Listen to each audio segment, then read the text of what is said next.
ማለት ነው የዚህ ቤተሰብ ውሳኔ ወይም ደግሞ መጨረሻ በጣም የናፈቀኝ። የዛሬው ግብ ደግሞ በጣም ከባድና ያልተጠበቀ ነበረ። እሱም እንዲያ ሁላችሁም እንደምታውቁት ሄርሜላ ከቡዜ ከዴቭ ቂጥቂጥ ስር አትጠፋም ሁሌም ማለት ነው።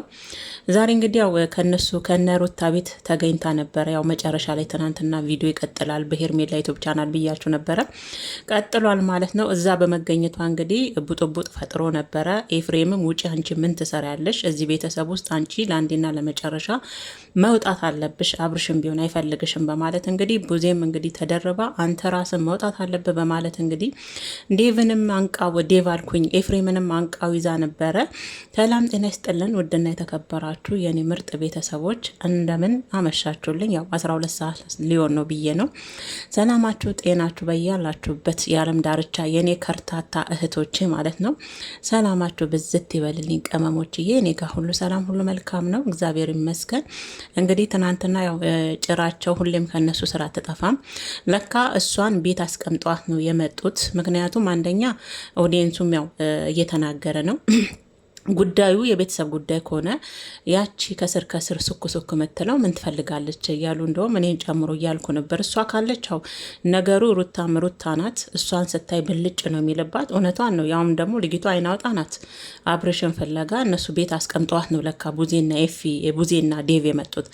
እሷ ግን አላስችላለኝ በማለት እንግዲህ ሩታ ቤት ተገኝታ መጨረሻ ላይ አይታችኋል ቤተሰቦቼ። እንግዲህ ያው እኔ ግን ግራ የገባኝ እዛ ጋር እስከ መቼ ነው ሮቦት ሆኖ ቁጭ ብሎ እነሱ ሲጣሉ ምንም አይመስለው ቁልጭ ቁልጭ ብቻ የሚለው ሮቦት ሆኖ እስከ መቼ ነው አብርሽ? ይሄ ቤተሰብስ ውሳኔው ምን ላይ እንደሚደርስና ውሳኔው መጨረሻው ምን ላይ ነው? እኔ ያጓጓኝ ይሄ ነው ቤተሰቦቼ፣ ምን ላይ ነው መጨረሻ የሚኖረው ነው። ዛሬም እንግዲህ ሄርሜላ በመገኘቷ የበለጠ ነገሩን ዞሩን አካሮታል ማለት ነው። ሩታም እንዴት ቤቴ ድረስ ትመጣለች? አየ ዴቭ ያንተ ስራ ነው እናንተ ስራ ነው። እሷ ምንድናት? እናንተ ምን ትሰራለች? በማለት ኤፊም ሞቼ እገኛለሁ ሄርሜላ ከዚህ ቤት ካልሆነ እያስጠፈጠፍኩሽ ያው በግቢያቸው ዘበኛ እናስወጣሻለን። ካልወጣች ሁሉ ነገራቸውን ወደ ሄርሜላ ዞሩ። በተለይ ኤፍሬም ከሄርሜላ ጋር እንዲህ ሄርሜላም መልሷ ይገራርም ነበረ። መቼም የወንድም ባልሆንም መቼም ምን ያንተ አልሆንም፣ እኔን ትፈልገኛለህ ጭራሽ በወንድምና በእህቱ ፊት ማለት ነው። ኤፊን ሄርሜላውን ከአንቺ እንደዚ አይነት ንግግር ይጠበቃል? ወንስ ምን ማለት ነው? ኤፍሬም የእውነት እኔን ይወደኛል እኔን ያፈቅረኛል ብለሽ እያልሽ ነው?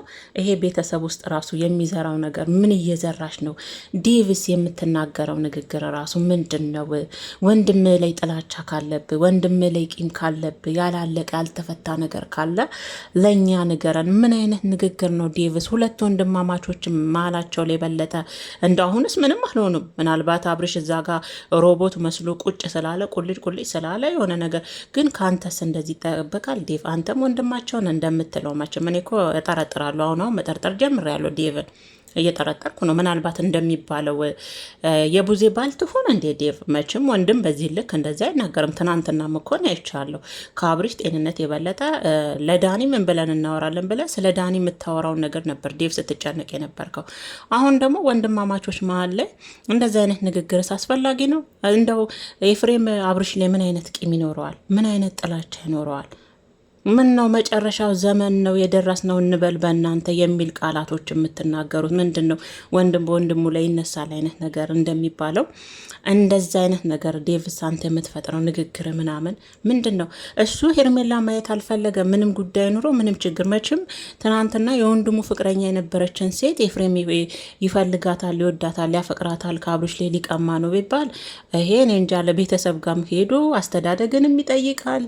ነውርም ነው በቤተሰብ በኢትዮጵያውም ነውር ነው አይደል? እንደዚህ አይነት ነገር ደፍሮስ እንዴት ነው የወንድሙ ችክ የነበረችን የወንድሙ ፍቅረኛ የነበረችን ሴት ወንድም እሷም እንደዚህ ነው ያለችው።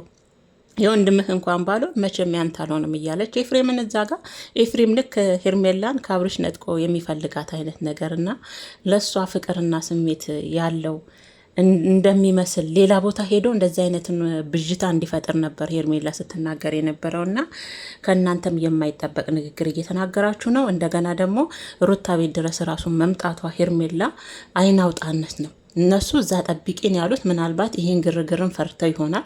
እንደገናም ደግሞ ከተመልካች የሚመጣባቸው ወቀሳ አለ አይደል? ከተመልካች አሁን እቤት ድረስ ማለት አስቡ እንግዲህ እቺ ልጅ እኮ የተከበረ ቤት አላት ሩት አይደለ እንዴ? የባሏ ሹማ የነበረች ከባሏ ጋር ሸሽም ገዳሜ ስትጨፍር ፍቅር ጨዋታ ስትጨፍር የነበረች ሴት ቤት ድረስ ስትመጣ እሷ ጋስ ምን አይነት ስሜት ይፈጥራል ብለህ ነው ዴቭስ? አንተስ? እሷ ያንተን ሰላም ትፈልጋለች ከእናንተ ይልቅ እሷ ሰላሙን ትፈልጋለች። ሄርሜላ የአብርሽን ሰላም ትፈልጋለች አይደል? ከሚስቱና ከወንድሙ በላይ ማለት ነው ነው እንደዛ ነው ዴቭ። አቤት ያንተ ደግሞ መገልበጥ በዛ። ያንተ ደግሞ በአንዴ መከርበት ያስደንቃል ዴቭ የምር። እና እንግዲህ ቤተሰቦች እንግዲህ በሄርሜላም ብዙ ጫጫታ ተነስቶ ነበረ። ቡዜም ኤፍሬምን እስከ ለመምታት ሁሉ ተነስታ ነበረ። ሩታንም እንደምታዩት ነው። በቃ ግራ ገባት የነሱ ሁኔታ ራሱ እንዲመሆን። እንደውም ቡዜ መጨረሻ ላይ እሷን ለመጣሽ ብላት ነበረ። ቤት ለምን አጠብቂኝም ብላት ነበር። ይህ ነገር እንደሚፈጠር አውቃለች። በእርግጥ የኦዲየንስም ጫጫታ አለ። ልክ ነው። ልጅ ከፋም ለማም ቤቷ ድረስ አንዱ ሽማ የሆነች ሴት ስትመጣ የሚሰማ ስሜት እሷም ሴት ናትና ያንን የኦዲየንሱንም እንትን አዳምጣ ማድረጓና ቤት አስቀምጣት ግን ንጊቷ አልቻልኩም ብላ አስባችሁታል። ከዚህ የበለጠ አይን ማውጣት አለ ቤተሰቦቼ። አልቻልኩም ብላ ቀጥታ ሁኔት መጣች አብርሽና ሩታ ቤት ድረስ ሄርሜላ። እንደገና ደግሞ እሱም ደግሞ ማራ አብርሽ በእናት ወን አንዱ እኔ እኮ ግራ ገባ ነው ቤተሰቦቼ። የሆነ የተወዛገበ ስሜት አልገባችሁም? እሱ እጇን እያያዛት እኮ ነው የሆነ ነገር ሊነግራት የሚፈልገው ነገር አለ ይላሉ ተመልካችም። እንደገና እሷም ደግሞ እጅን እያስገኝ እኮ ነው አብርሽ ስሜትን ንገረኝ፣ ምን ልትለኝ ፈልገ ነው? እሱም አይኗን ሄርሜላ ነው ያል ምንድን ነው አብርሽ ወን የተያዘብህ ነገር አለ? እኔ እኮ ግራ ገባኝ። እግዚአብሔርን ቤተሰቦች በጣም ይቅርታ። ምናልባት ሩታና ኤፍሬም የያዙብን እንደባለፈው አይነት ነገር ይኖራል ብዬ መቼም በዚህ ልክ ለማሰብ ከበደኝ። እንደገና ሄርሜላን አይናይና ያል ይላሉ። ግን እኮ አይናይኗን እጇን ያዘ ይባላል እንጂ እጇን ስታረግበት ስታቅፈው እጁን ስትይዘው እጇን እየገፋ ነው እኔ ማየው። እዛ ጋር ግን ብዥታ የፈጠረው የሆነ ሊነግራት በአይኑ ዴቭም አለ እኮ በቃ ሄርሜላ በአይኑ ነግሮሻል፣ ሊነግርሽ የፈለገው ነገር አለ ዴቭ በአይኑ የሆነ ነገር አስተላልፏል። ተመልካችም እንደዚህ አይነት ብዥታን ፈጠራየ። ልክ አብርሽ ለሄርሜላ ሊነግራት የፈለገው ነገር አለ። ግን ሩታንና ኤፊን የፈራው ነገር ያለ እስከሚመስል ነገር ምንድን ነው? አንተም እኮ ቆየህ ብዛ መቀመጫው ላይ አብርሽ፣ እዛ ሶፋ ላይ ቆየህ እኮ እንዴ! ምንድን ነው? ሮቦት እንኳን ይንቀሳቀሳል። ወን ተናገር። ወን ደግሞ አንደኛውን ወደ ቤተሰቦች ተመለስና የቻሉትን አድርገው ወደ ጤና ይመልሱ። እንደኛንም ግራ አጋባችሁን፣ ኦዲየንስም ግራ ተጋባ። የሆነ ውሳኔ ላይ ድረሱ እንጂ ምንድን ነው ሁሌ ጫጫታ፣ ግርግር፣ ድብድብ ብቻ ምንድን ነው? ሚዲያውን ቅውጥ። ሲቀጥል ደግሞ እኔ ያልገባኝ ነገር ማለት ነው ቀለበት አድርጎልኛል እኮ እኔን ነው የሚያገባኝ። አረ ሄርሜላ በጣም ሽማግሌ ተልኮልሽ አይደል? እንደው በክብር በወርግ ማድረግ ነው አይደል? አብርሽ ያገባሽ የኔ ባል እኮ ነው አለች እኮ። አረ ሄርሜላ አንድ አረ ተይ ይባልም ተይ። ሽማግሌ ልኮ የኔ ባል እኮ ነው አብርሽ የኔ ነው ያምራችኋል እንጂ አለች እኮ። አረ ሄርሜላ አንዳንዴ ቤት ድረስ ሄደሽ የምትፋጠጭውን ነገር አቁሚ ተይ፣ እንደ ሴት ተይ። እንዲህ ተፋጠሽ የወሰድሽውስ ባል ይሆንሻል? እንዲህ ጦርነት ውስጥ እኮ ነው ያንቺ ያለሽው። ለምን ያለ ጦርነት ውስጥ እና ወደ እኔ አይነት ነገር ውስጥ ነው ያለሽው። እኔ ያንቺ ደግሞ የለየለት ነው። ያንቺ ድፍርስርስ ያለ በቃ ምንም ድፍርስርስ ያለ ማለት ነው ሄርሜላ። እና ለማንኛውም እንግዲህ ሐኪም ቤት አለው ብለው እንደምንም ብለው እንግዲህ ሄርሜላን ያው የምታወራኝ ነገር ካለ ብላ አብርሽን ተለማመጠች፣ አይኑን አየች፣ አሻሻች። ይህንንም መፍቀዷ እንደ ሩታ ጥሩ ነው። እኔ በሆን እግዚአብሔርን እኔ ትዕግስት አይኖረኝም። እኔ ሩታ ትዕግስትሽ ገርሞኛል። ቤቴ ድረስ መታ ባልየውን እያሻሸች እየሳሳመች እየደባበሰች የምትነግረኝ ካለ ንገረኝ፣ እንደዚህ ካለው አልሳት ነበር መድኃኒዓለም ጭቁላት ነበር በቤቴ መታ። እኮ ምንድን ነው ባለቤቱን ካልናቁ ምንድን ነው አጥሩን አይነቀንቁ አይነት ነገር እኮ ነው። እግዚአብሔርን ከኔ ይልቅ እሱም ደግሞ እስከ መቼ ነው እንዴ በእንደዚህ አይነት ሁኔታ ውስጥ የሚቀጥለው? እኔ ደጋግሜ እንደ አብርሽ ወን ደግሞ አፍርጠው ካልደፈረሳ አይጣር። እውነት እንደሚባለው ኤፍሬምና ሩታ የሆነ ነገር ይዘውብህ መቼም የከዛ ወንድሜ የሆነ ነገር ይዞብህ ማለት ራሱ ይከብዳል፣ ቃሉ ራሱ ይከብዳል ለመናገር። እግዚአብሔርን ሩታን ተዋት፣ እሺ ተዋት፣ የልጁና ናት ሚስቱና፣ እሺ ይሁን። ሩታ ግን ኤፍሬም ወንድሙ መከታክ ስትከፋ ማይወድ ስትወርቅ ማይወድ ለአንተ ራሱን አሳልፎ ወንድም ማለት ያ ነው። የእናት ልጅ አይደል? የእናት አባት ልጅ ማለት ወንድም። ራሱን ለወንድሙ አሳልፎ የሚሰጥ ነው እንጂ ራስ ወዳድ ብሎ ለሩታ መቼም የሚጠቅማት ነገር ነው ብሎ ባለፈው የተደረገው አይነት እኔ እኮ ጠረጠርኩ። ቤተሰቦቼ ምናልባት እንደ ባለፈው አይነት ቪዲዮ ይዘውበት ይሆን እንዲ ያልኩኝ። እሱ እንዳይናገሩ እንዳይጋገሩ ደግሞ ልጁ እኮ ሮቦት ሆነ ማለኝ ሲጣሉ ምንም አይመስለው። አሁን ቡዜና ኤፊ ሲተናነቀችው እሱ እንደውም ያው ቡዜ ኤፍሬም ታላላቁን አያከብርም ትላላችሁ። እነሱም እኮ ማር እየቀቡት እኮ አይደለም፣ ለእነሱ ቅቤ እየቀቡት ነው። ንግግራቸው ምንድን ነው? ኤፊ ላይ እንደዚህ አተኩሮ የሆነ ነገር ላይ እንደዚህ እንትን ማለት ነው። እነሱም እኮ እሱ ላይ ያተኩሩ አነጣጥ በዚህ ልክ ወንድሙን የሚጎዳ አይነት ነገር አድርገው እነሱም ሲያተኩሩበት ይሄ ልጅ ምን ያደርግ? እንደውም አክብሯል። አሁን ወጣት እኮ ከባድ ነው ጊዜው አሁን ያለንበት። እንደ ድሮ አታስቡ እንደዚህ እያላችሁ የምትሉ አላችሁ። እና እኔ ኤፍሬም አብርሽ ላይ ያለ ነገር ይዞበት ነው እንደባለፈው እንዳለን ይሄ ከወንድም የማይጠበቅ ነው። አብርሽም ደግሞ የሄርሜላን እጅ እያያዘ ነው ሊነግራት የሚፈልገው ነገር አለ እያሉ ከስርም ጫጫ ሁኔታውም እንደዚህ አይነት ነገር ይመስላል ልብ ብላችሁ ካያችሁ። እኔ ግን የሆነ ሰዓት ላይ እጇን እንዲገፋ ሲያደርግ ነው ያየሁት። ምንም ይነግራት ነገር የለም። እነሱ ወደ ውስጥ ገብተዋል ነበረ። አይነግራትም። ይነግራት ነገር ቢኖር ሩታ እኮ ኤፊን ይዛ ወደ ውስጥ ገብታ ነበር። መጨረሻ ላይ አብርሽ ለሄርሜላ ሊነግራት የፈለገው ነገር ቢኖር እነሱ ገብተዋል ሊነግራት ይችል ነበረ። እንዴ እሱም እኮ አሁን እያናደደኝ ነው ቤተሰቦቼ። ምን ድረስ ነው ይሄ ነገር የሚቀጥለው? መቋጫ የለውም፣ ማብቂያ የለውም፣ ዘላቂ ነው። ዛሬ በሄርሜላ ነገስ እሺ። ምን ነው ኦዲየንስም እኮ ይሰለቻል እንዴ። ኦዲየንስም እኮ ሁሌ እንደተጨነቀው ሁሉ የሆነ ሰዓት ላይ ሲነቃ ሲባንን ይሰለቸዋል። እና መቋጫ ብታኖሩለት ይሄ ነገር ጥሩ ነው ብዬ ነው ማስበውና በመጨረሻም እንግዲህ ሩታም ገፈታትራ ሄርሜላን ከቤቴ ካልወጣሽ ሞች ይገኛሉ ጠፈጥፍሻለሁ ብላ አይኗን እንዲያጠነቁ ይላትም ነበር። ሩታዬ እንደዚህ ሁለተኛ እንዳትዳፈርሽ አይደለም ቤትሽ የቤትሽ ደጅ አይደለም አንቺ ያለሽበት እንዳትደርስ እኮ ማድረግ ትችይ ነበረ። ግን ለምን በዚህ ልክ አውቃለሁ ቤተሰቡን አክብረሽ ይሆናል። ግን ደግሞ እሷን በዛ ልክ ስትዳፈርሽ ፊት ባሰጫለ እኔ ጥሩ ነው ብዬ እንኳን ውሽማ ቀርቶ ማለት ነውና ለማንኛውም ቤተሰቦቼ በጣም ከባድ ነው እንግዲህ ግርግሩ። ኤፊና ቡዜ ደግሞ ተባብሰዋል። ዴቭም ኤፍሬም ላይ አፈጠጠ። ያው አንዳንዴ ዴቭም የሆነ ተገልብጧል ማለት ትችላላችሁ። ንግግሮቹ ሁሉ ይገርማልና አብርሽም እንዳያችሁት ያው ትናንትና ነው ያያችሁት። ያው ጨጓራዋን ያመብኛል ሚስቴን አትናገሩብኝ ሲል ቆይቶ ነበር። ዛሬ ግን ሙሉኑ ግግር ነው ያለው። እነሱ ሲጣሉ ሲጋጩም ሲጨቃጨቁም ምንም በቃ እሱ ቁልጭ ቁልጭ ማለት ነው። ሮቦት እስከ መቼ አብርሽዬ እዛ ሶፋ ላይ በሪሞት እንደሚያንቀሳቀሱት ሮቦት ሆነ እስከ መቼ ተቀጥለዋለ? ወና ፈንዳው። አንዳንዴ እኮ የሆነ ነገር ካልደፈረሰ አይጠራም ይላል ያገሬ ሰው። የሆነ ነገር ከአቅም በላይ ሲሆን ታፈነዳውና በቃ ይደፍርስ። የሆነ ሰዓት ላይ ይጠራል። እንደውም የሚጠራው ያኔ ነው። እና ከዛ እንግዲህ ያው መጨረሻ ላይ ሄርሜላንም መጨረሻ ቢሆንም ሄዳለች። እነ ዴቭም እነ ቡዜም ሂጂ በቃ ሄርሚ ነገሩ ይባባሳል፣ እሷም ይቅርታ በቃ እኔ ስለመጣው ነው ነገሩ እንደዚህ ሆነው ምናምን አለች ዴቭንና ቡዜ።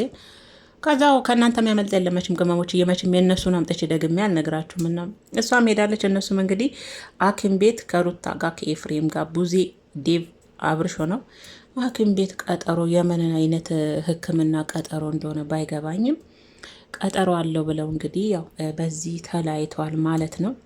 ተመልካች ግን አረበቃችሁ ወስኑ፣ የሆነ ነገር በሉ። ወኔ ልጁ የሆነ አልፈነዳ፣ ወኔ ያለው ሚስጥር አልተናገረ።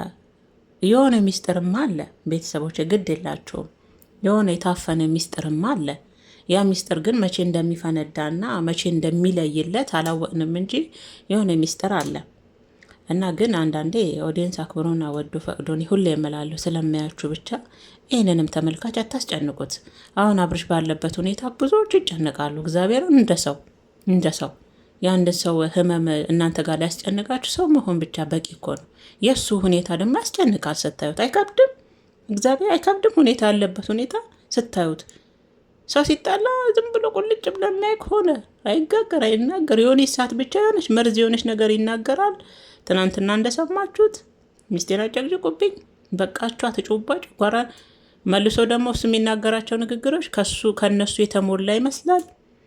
በዚህ ልክም ኦዲየንሱን አታስጨንቁብን። ቅመሞች በስንት ነገር ይጨነቁብናል። እነቴ የቤተሰብ ጭንቀት አለ፣ የሀገር ሁኔታ ጭንቀት አለ። ወንድም የሚያስተምሩ አሉ፣ እናቶቻቸው የሚረዱ አሉ፣ ቤተሰብ የሚረዱ አሉ አይደል እንዴ? ልጅ የሚያሳድጉ አሉ። እነሱ ያ ሁሉ ደሞዝ መጥቶ እንዴት ነው ይሄን ማኔጅ ማድረገው ይሄንን እዚህ ጋር ይሄን እያሉ የሚጨነቁበትን እናንተን ደግሞ ስለሚወዷችሁ ስለሚያከብሯችሁ ዩቱባችሁን ስለሚያዩ እንዲ አረዘማችሁት እኮ ድራማም ከሆነ አረዘማችሁት። በእርግጥ ነው በዚህ ልክ የለየለት እንደዚህ አይነት ነገር ወን ደግሞ ተመልካች እንደሚለውም አባታቸው ይምጡ ጋሽዬ ይምጡና ለዚህ ጉዳይ መብት ይስጡ።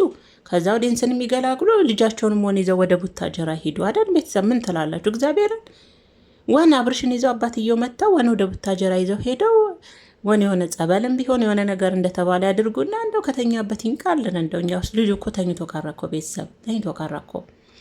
እና እንግዲህ ሄርሜላ ነግራሻለች፣ ያምርሻል እንጂ ባሌ ስትለ ምን ነው የወቁልኝ እንትን 10 ጊዜ የኔ ነው እኮ ባሌ እኮ ነው። ሄርሜላ ምን ነው ሽማግሌ ተልኮ ጉልበት ተስሞ የሰጡሽ እስከሚመስል ድረስ ባሌ ትያልሽ። ምን ነው ማስታወቂያ ለጥፊ፣ እንደዛ ይሻላል። እንደዛ 10 ጊዜ ደጋገምሽብን እኮ ባሌ የትኛው ቦግ ማድረግ ወስዶች ነው ባሌ መትዩ? እንደ ውሽማ የቲም ያምርብሻል። ስሙም እንደዛ ባያምርም እሱ ይሻላል። ወን ፍቅረኛ በይን ተጠባላት በይ በለቅሶ የመጣው ሽማ ደግሞ ኧረ ወደዛ እንደው እና ሩታ በነገራችን ላይ በእርግጥ ምንድን ነው የሚባለው አንዴ አንበሳ ነው ጅብ አፍ ውስጥ አንድ አህያ አንበሳ አፍ ውስጥ አንድ አህያ ከገባች በአንበሳ እጅ ያንን ፈልቅቃችሁ ማውጣት አትችሉም። አሁንም አብርሽ እንግዲህ ምንም በሉ ምንም ያበጠው የሚፈንዳ እንግዲህ እኔ እንደሚመስለኝ ከሆነ እንደው ሁኔታው እንዲህ ቢሆን መላምት እኮ ነው የሰጧችሁ እንጂ አንዴ አንበሳ መንጋጋ ውስጥ የገባ አህያ ማውጣት አይቻልም። ወንስ ጋደን እንደዛ ነው። አሁን ላይ ብዙዎቻችሁ ትመኛላችሁ። ግን አሁን ላይ ከኤርሜላም ከሩታም በላይ ደስ ያለኝ ኦዲየንስ አልፎ እንጂ የአብርሽ ሁኔታ ላይ ነው ያተኮሩት፣ የአብርሽ ጤና ላይ ነው ያተኮሩት በብዛት። እስቲ መጀመሪያ ሴቶች ተረጋጉ፣ መጀመሪያ የሰው ጤንነት ይበልጣል እያሉ ነው አሁን ላይ። እንደውም ከዛ መደገፍ ትተው መሀል ላይ በቃ የልጁ ጤንነት ያሳሰባችሁ በብዛት አላችሁ። እውነት ነው። ልጁ እኮ ስታዩት ወዴት እየሄደ ነው ትላላችሁ። ሰው ሲደባደብ ሲጣላም ሲጮም ምንም አይመስለው። በቃ ቁጭ አሻንጉሊት፣ የሳሎን ቤት አሻንጉሊት መስሎ አብርሽ ቁጭ ሆነ እኮ። በእርግጥ እኔ ትናንት ብያቸዋለሁ፣ ወን ቀን አለው የሚፈነዳበት ቀን፣ ወን ቀን አለው እውነቱ የሚወጣበት ቀን። ይሄኛው አብርሽ ለምን እንደዚህ እንደሆነ የሆነ ቀን ይፈነዳል ብያቸዋለሁ በቀደም ትናንትና በሰራው ቪዲዮ። ግን ኦዲየንሶችዬ አትጨነቁ፣ ቅመሞችዬ፣ እናቴ እናንተ ስንት ሀሳብ አለባችሁ፣ ስንት የቤተሰብ ጭንቀት፣ የራሳችሁ ጭንቀት እድሜ አለ፣ ጭንቀት አለ፣ ነገ ሄጄ ነው ይወል። ስለዛ እናንተ እነሱ እናቴ እንትናቸውን በሚቆጥሩ ዶሮ ናቸው። እናንተ ብዙም ራሳችሁን አታስጨንቁ ለማለት ነው። እና ምርጦችዬ እንግዲህ ያለው ነገር ይሄ ነው። እናንተስ በዛሬው ቪዲዮ ላይ ምን ተሰማችሁ? የሄርሜላ ፈጣጠነት እንኳን ተናግረን ያው ከአቅማችን በላይ ሆኗል። እሱ አፍጥጣ ቤት ድረስ ዛሬ አዲስ አይደለችም። ምን ነው ትዝ ይላችኋል? የሆነ በዓል ጊዜም እኮ ቤቱ ድረስ ሄዳ ያኔ እንደውም መንደርደሪያ የውሽማ መንደርደሪያ ላይ ነበረች። ቤቱ ድረስ ሄዳ በዓል አብራ ያከበረች ናት እሷ። የእሷ አይገርምም፣ የእሷ ፈጣጣነት እየበዛ ሄደ እንጂ። እና ለማንኛውም እንግዲህ መፍትሄ ያበጁለትና ይሄን ነገር ቋጮልን እያሉ ነው ቤተሰቦች ማለት ነው። እና የኔ ውድ የኔ ምርጥ ቤተሰቦች ያለው ነገር ይሄ ነው። ወዳችሁና ፈቅዳችሁም ደግሞ ቤተሰብ ለምታደርጉኝ በሙሉ የኔ ውድና የተከበራችሁ ፋሚሊዎቼ በጣም አመሰግናለሁ። እግዚአብሔር ያክብርልኝ። በጣም እኔ አልልም፣ ግን እናንተ አልፎ ላሉ አልዋሽም፣ አልልም፣ ግን ላይክም ሰብስክራይብም ኮሜንታችሁ ራሱ ወይኔ፣ በተለይ ደግሞ እኔ እናንተ እንዴት ስልጥን እንዳላችሁ ራሱ የሚገልጸው ኮሜንታችሁ እኮ እንዴት ደስ እንደሚል እግዚአብሔርን። እና ጊዜ እያጣው ነው። እንደ በፊትም 3-4 ቪዲዮም እየሰራው አይደለም። ለዛ ነው እንጂ እመልስላችኋለሁ። ግን አያለሁ እኮ አይገርም። ቆሜ ራሱ የእናንተን ኮሜንት በስነ ስርዓት አነባለሁ እግዚአብሔርን። እና ለማንኛውም ውዶችዬ ለመመለስ እንዲህ ስል ያው ድንገት ደግሞ በቃላችሁ ሴትዮዋ ዱብ ትላለች እና በዛ ምክንያት ነው። እና ምርጦችዬ ኮሜንት እየደከማችሁ እየጻፋችሁልኝ ሳልመልስላችሁ የቀራችሁ ቀረ እንዳይላችሁ የኔ ውዶች በጣም ይቅርታ ማለት ነው። እና ሰላማችሁ ጤናችሁ በዝት ይበል። የሚቀጥለው እንግዲህ ሆስፒታል ምንድን ነው ችግሩ? ለምንድን ነው ሆስፒታል? በእርግጥ ብዙ ጊዜ ነግራችኋል አይደል? ዶክተሯ እኮ አብርሽ ምንም የለበትም ብላለች። እግዚአብሔርን ግን የትኛ ሐኪም ቤት ነው እየወሰዱ ያሉት አልገባኝም። በምን አይነት ሁኔታ የምን ጤና ችግር ነው ሐኪም ቤት የሚሄደው አብርሽ? ስነ ልቦና ምንድን ነው አልገባንም። እንግዲህ ቀጣይ ይኖረዋል አልቅም አይደል? ዛሬ በአብርሽ ሩታዬ ግን ቻናልሽን ዘነጋሹ። በተደጋጋሚ አብርሽዬን እየካሳችሁ ነው እንዴ? በራስሽ ቤት መቼ ነው የምትመጪው? ጥያቄ የሆነብኝ ነበር። እንደውም ሰሞኑን በአብርሽ ነው ተደጋጋሚ የሚለቀቀው እሱ ታመመ ከተባለ ጀምሮ ማካከሻ ይሆን አላውቅም፣ በሱ ዩቱብ ቻናል ነው የሚለቀቀው። እና አንቺስ በቤትሽ መቼ ነው የምትመጪው? በሽሚት እንኳን እየተለቀቀ እሷ እየተበረታታች ነው፣ የእሷ ቻናል እየተንቀሳቀሰ ነው። አንቺ ቻናልሽን ዝም ብለሽዋል። የሚሰራው ግን ባይለኛው ድንጋዩ እየወረደብሻለሁ ግን አንቺ ላይ ነው ከቤተሰብ ጨምሮ። እና ከተሰደብሽ ከተወገርሽ አይቀር በቻናልሽን ብቅ እንድትይልን እንፈልጋለን አለን ውዶችዬና የመላውን የኦዲየንስሽን የአድማጭሽን ተመልካችሽን ድምጽ ነው ዛሬ ነው የተናገርኩት። ቢወረወርብሽም ነይ በቻናልሽም ነይ ለማለት ነው። እንግዲህ ሁሉም በየራሱ እየሰራ ነው። ቡዜም በራሱ አለቃለች፣ ዴቭም፣ ኤፊም፣ አብርሽማ በተከት ያንቺ ግን አላየንም። በሚቀጥለው ግን በራስሽ ነይ ውዴ። መደብደብሽ ካልቀረ ዋና እኮ ካራክተሯን እየተጫወች ያለሽ ሩታዬ አንቺ ነሽ እየተወገርሽ ያለሽው እና ታዲያ ትካሽም እንዲያብርሽ እንኳን እየተካሰ ነው። እና ለማንኛውም ምርጦችዬ ኤፍዬ እንግዲህ ትናንትን ብያለሁ። እንግዲህ ቤተሰቦች ሊውጡ ነው። እኔ ብዙ ጊዜ ደጋግሜ ተናግሬያለሁ። ይሄ ሁሉ ከሩታም ጎን በመሆን ነው። ያው ልጁን ጤናውን ያወካችሁት አንተና ሩታ ናችሁ ተብላችሁ ተፈርዶባችኋል። ቤተሰብ እንደዛ ነው አሁን ላይ፣ ዴቭ በተለይ አሁን ላይ እንደዛ ነው ሁኔታው። እና እንግዲህ ያው የቤተሰብ ግጭት መቼም የትም አይሄድም፣ እዛው ትፈቱታላችሁ።